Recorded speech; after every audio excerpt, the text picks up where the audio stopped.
back again with this really shitty quality video. So, wow. Alright. On a different note, we are going to be talking about WinISD once again. This is going to be episode 4. I'm actually probably going to dip a little bit harder into the rear port air velocity here. This is definitely a graph that I use a lot. Nowadays, especially. Back when I first started using the program, I didn't use it a whole lot, but that was mostly due to the fact that I didn't quite understand what that was. Well, I knew what it meant, but I didn't know what it would affect and how it would affect it. So today we will be also using the vent option at the bottom of the page here. So I'm actually just going to pop this one open right away. I'm going to open up both of my projects.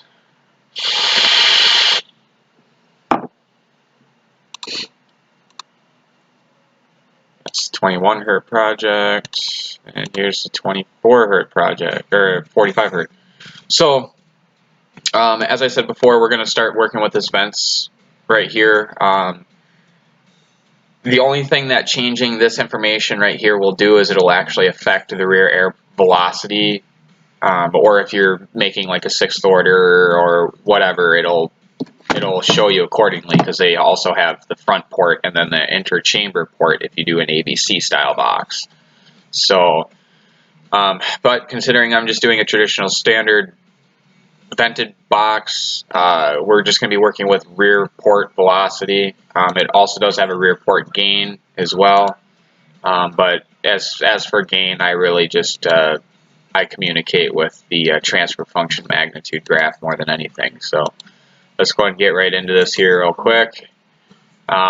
So the way this works is it actually shows you what the velocity of the air leaving the port is going to be.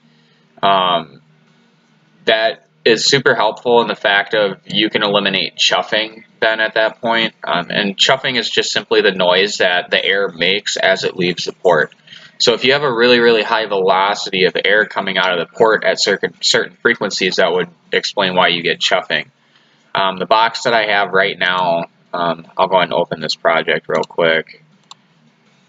We'll get rid of those graphs and then highlight this one.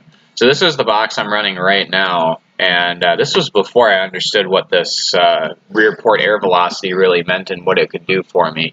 And if you can see, I've got a very, very high meters per second on this, 79 actually, and that's ridiculous. Now, granted, it's at 17.7 hertz, which is a frequency I never try to operate at because it's so far away from my box's tuning frequency. But still, you know, I play around the 24 hertz range as well, and that's where I get my chuffing. That's where I get all the noise. So I'm getting chuffing even at 40 meters per second. Easiest way to eliminate that is to actually start changing your ports here. So even if I went to a round port, you notice how that changed. I like working with 6-inch PVC, and this is probably one of those things where, you know, 2 of them would be ideal, but, you know, check out the vent length here. So with that being said, as you change this information, your vent length will change as well. And take note, when I let this cursor sit here, it says length of vent per each. So that is 2 vents at 78 inches long a piece. So that's another thing to keep in mind as well. That's where, you know, I would do like a slotted port, make the port as long as the box. You know, it'd probably be fairly skinny, you know, so on and so forth. But you don't want to go too skinny, because then you can still rise, or you can still raise that value. As you can see, there's 2 inches in width, there's 1 inch in width. So yeah, that's mainly what you've got to worry about right there. As for the golden number that you want to maintain below, 17, that's the number. You want to stay under 17 meters per second.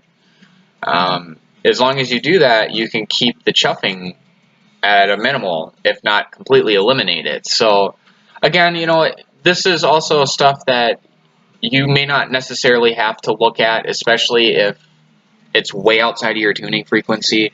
but you want to really look at this graph at where you're expecting to actually run your box. So the box that's in my Festiva right now, which is the graph that we're looking at, I run this box at, let me change all this information back to what it should be. I run my box, what the heck? Oh, that's why. Okay. Mucho better. Okay. So I run like 24 hertz all the way up to about 50. So I stand corrected because I had the values inputted wrong in the first place. 24 hertz is a volume I like to play. Look at this. That's my peak. It's the worst at 24 hertz, and that's why it sounds like shit. So I would have to go back in and really get a closer look at these vents and cut the old vent out and put a new one in, because this is just obnoxious. 17 is where we want to be. I'm a little higher than I need to be. So, but yeah, you know, you can look at your frequency range of what you're expecting to play, which, like I said, I do anywhere from 24 down to, or up to 50.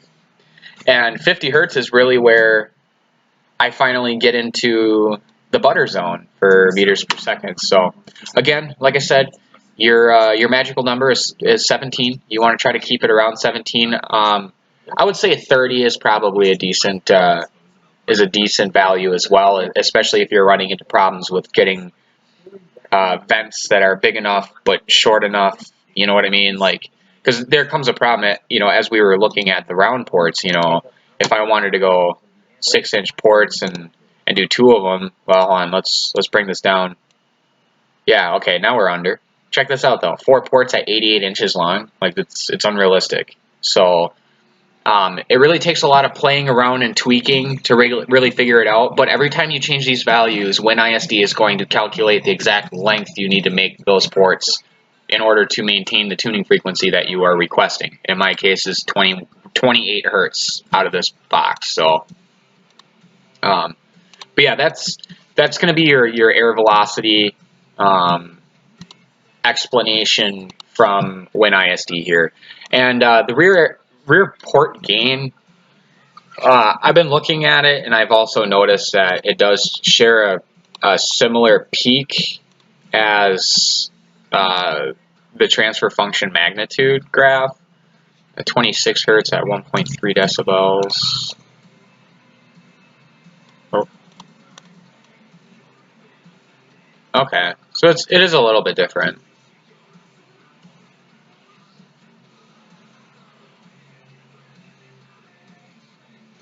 .26, that seems to be the 0 point. Awesome. Sorry about that. Anyway, back to what we were saying. It seems like it shows the port at 0 on the function magnitude graph. I have no idea if that's actually a correlation that is true or not. But of course, as I learn, I'll be posting videos and explaining my findings and accurate information, to the best of my ability at least. So I think we're going to cut that video at that. Again, this was a video to show you what the rear port air velocity is and what it should be. Have a good one, guys. We'll see you next time.